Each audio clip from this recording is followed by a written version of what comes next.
Assalamu alaikum урматтуу көкбөрүк сүйүүчүлөрү. Сиздер менен кайрадан 10 топ каналы.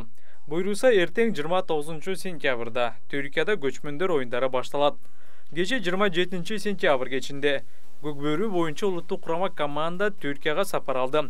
Жигиттер сапарыңар байсолду болсун, ийгилик жылмайсын. Кыргыз эли байыртадан, тоскоолдуктардан жалтанбаган, тайманбас эр жүрөк эл. Жаралган тоскоолдуктарды жарып өтүп, жеңиш менен келесиңер деп ишенебиз. Автоуна утуп алуу жөнөкөй. 100 iPhone'дун бирин утуп алуу жөнөкөй. Эч кандай маселе жок. Жөн гана балансыңды толуктан. Жөн гана Мой О тиркемесин колдон. Жөн гана билеттерди топтоп, ийгилигиңди кармап кал. Жана албетте, билеттериң канчалык көп болсо, мүмкүнчүлүгүң ошончолук жогору болот. Hyundai Elantra 100 iPhone.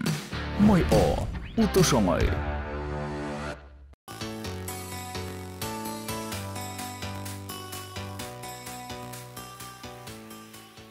Ташим Айлубашев Түркияга оштон учуп кеткен, ал эми калган бардык оюнчулар Бишкектен учушту.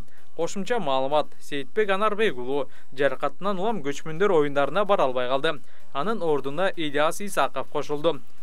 Жер улак боюнча улуттук курамадагы кече түнү Түркияга сапар алышты. Жигиттерге ийгилик каалайбыз. Казакстанды утуп, Кыргыз элин бир сүйүндүргүлө.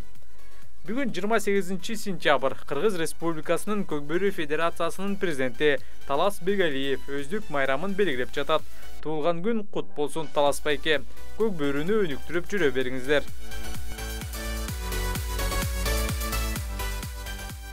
Бүгүн түштө кыргыз улакчылары Түркияга келди. Эртең мелдештин ачылыш аземине катышышат. Алдыдагы видеодо улуттук кураманын аттарын көрсөңүздөр болот. Аттар даярдалган, бирок эмгек текке кетти. Бир айдан ашык аттар Кыргызстандагы мыкты сайыпкерлердин карамагында даярдалган. Аттарды Түркияга алып барылбай калганы боюнча буга чейин министрлик жооп берген. Убагында алып барып, кайра алып келгенге авиакомпания жок экени айтылган. Бүгүн болсо Жогорку кеңештин депутаты Мейкинбек Абдалиев казактар аттарын алып кетишет. Биздин оюнубузду бүт дүйнө көрүп жатат. Эми түрк жылкыларын ижарага алалы деп жатышат. Бирок анда өзүбүздүн оюнубузду көрсөтө албайбыз да. Оюн 80% аттан көз каранды деди. Депутат министрлер кабинетинен жүк ташуучу самолетту сурады. Бирок азырынча бул суроо жоопсуз калды. Буга чейин Казакстандагы аттары жок барат деп айтылган. Баса казак улакчылары дагы бүгүн Түркияга келишти.